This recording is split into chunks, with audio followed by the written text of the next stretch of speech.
I appreciate the PR department and all the media for whoever's involved in putting that together. And for the Broncos, I just want to say thank you so much for putting this together. Mr. Bolin, this is kind of a dream come true for me to be able to go out like this, and that gesture is huge. It's huge for me. And I was talking to Mike Bloom earlier today when I signed my one-day contract, and he mentioned something about being bittersweet, but there's nothing bitter about it. I am so excited to be able to go out like this. And when I came in the league, I never would have imagined that it would have lasted for 17 years. I was just kind of hoping to catch on with a team. And I remember at the University of Hawaii, we had some common acquaintances, Mr. Bolin and myself, and I just remember thinking, wow, I would love to play for Mr. Bolin. I would love to play for the Denver Broncos. And then I got the opportunity, and on draft day, I had no idea that they were even looking at me. They never tried me out. They never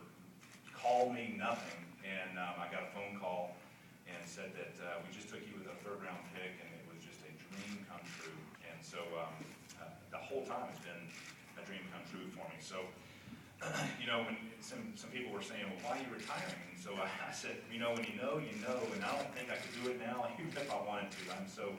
I got so many little issues going on from kicking for, since I was 13 years old. I just feel like I'm a mess. And so, physically, mentally, emotionally, you just know when you're done. And it has been an awesome journey for me. And to be able to go out like this, just once again, I just so very much appreciate it. There's so many that I do want to thank. And, I definitely want to start with Mr. Bolin.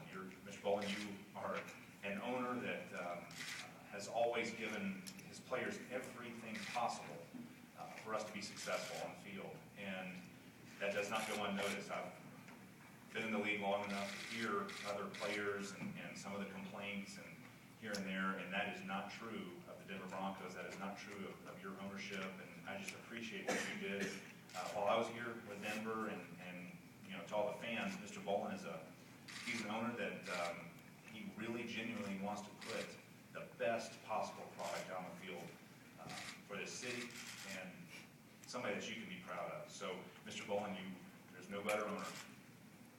I want to thank my football agent, Jack Rial, just for his advice over the years and kind of talking me through different situations. I really appreciate your friendship. To my high school coach, Coach Hunter, just for kind of giving me the self-esteem that I could do it. For many of my early years, people told me that you're not really Division I quality. You're probably going to have to walk on somewhere.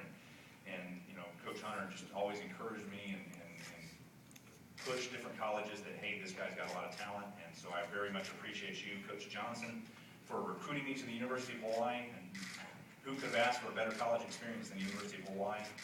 Coach Bob Wagner, my head coach there for my entire stay. I just really appreciate your leadership and your friendship along the way.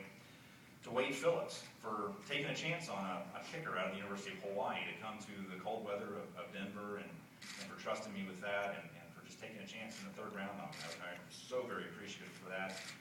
To Coach Mike Shanahan. What can I say about him? A Hall of Fame coach, a coach that you never really knew where you stood with Coach Shanahan. I thought for 15 years straight, every day I was going to walk in this building and get cut. So, he kept you right on the edge, but he got the best out of you. And I appreciate, his leadership over the years, and just for keeping me on the team. So, to all my special teams coaches throughout the years, Richard Smith and Rick Dennison, Ronnie Bradford, Frank Bush, Scotty O'Brien. You guys were just such a joy to work with, and it dawned on me today, there's never really been a coach. Obviously you kind of at times disagree with them, and in the heat of the moment things happen, but I've never had a coach that I haven't completely admired and loved playing for. And so, just blessing after blessing.